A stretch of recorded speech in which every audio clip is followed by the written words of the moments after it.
Boisar Tarapur एमआयडीसीतील Viraj profile कंपनीच्या विस्तारीकरणाविरोधात स्थानिक आक्रमक झालेत। विस्तारीकरणाविरोधात आज स्थानिकांसह सर्व पक्षांनी विराज प्रोफाईल कंपनीच्या गेटवर आंदोलन केले। बोईसर तारापूर एमआयडीसी आणि मुंबई अहमदाबाद राष्ट्रीय महामार्गाला जोडणारा बोईसर चिल्हार एमआयडीसी मार्ग आंदोलकांनी रोखून धरला होता। दरम्यान याचा आढावा घेतलेला आमचे प्रतिनिधी संतोष पाटील यांनी।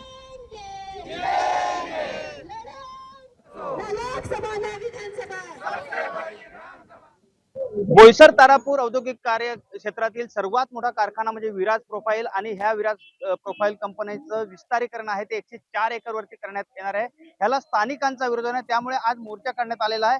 ह्या मोर्चाच्या वेळेस आपण बघू शकतो की मोठ्या संख्येने जी लोक आहेत ते इथे जमा झालेले आहेत। अगदी मुंबई अहमदाबाद राष्ट्रीय महामार्ग आहे त्याला जोडणारा जो बोईसर चिल्हार महामार्ग आहे तो सध्या रोखण्यात आलेला आहे। आपण बघाल तर मोठ्या प्रमाणात वाहतूक कोंडी सुद्धा इथे झालेले आहे। एकूणच पाहायला गेलं तर हे विस्तारीकरण होत असताना स्थानिकांना कोणत्याही पद्धतीने विश्वासात घेतलेले नाही। त्याचप्रमाणे मागे जो कारखाना सुरू झाला तेव्हा येथीलच्या स्थानिकांना जो आहे तो रोजगार देण्याचं आश्वासन दिलं होतं ते सुद्धा पूर्ण केलेलं नाही आणि त्यामुळे 104 एकर वरती हे जे आता विस्तारीकरण होतंय ते विस्तारीकरण कुठेतरी थांबवलं पाहिजे। जनसुनावणी जी 8 एप्रिलला आयोजित केलेली आहे ती थांबली गेली पाहिजे। त्यासाठी हा मोर्चा आहे तो आयोजित करण्यात आलेला आहे आणि हा थेट मोर्चा आता विराज कंपनीच्या गेटवर आलेला आपल्याला पाहायला मिळतो। सर्व जी मोर्चाचे आंदोलक आहेत ते रस्त्यावर आता बसलेले आहेत आणि हा मोर्चा आहे तो मोठ्या प्रमाणात सुरू आहे। जोपर्यंत ही जनसुनावणी रद्द होण्याचं आश्वासन दिलं जात नाही तोपर्यंत आम्ही रस्त्यावर उठणार नाही असा इशारा आता ह्या आंदोलकांनी दिलाय।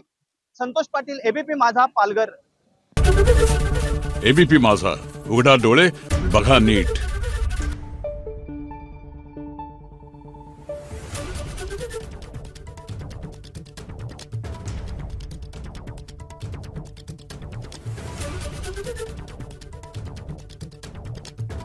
Thank you.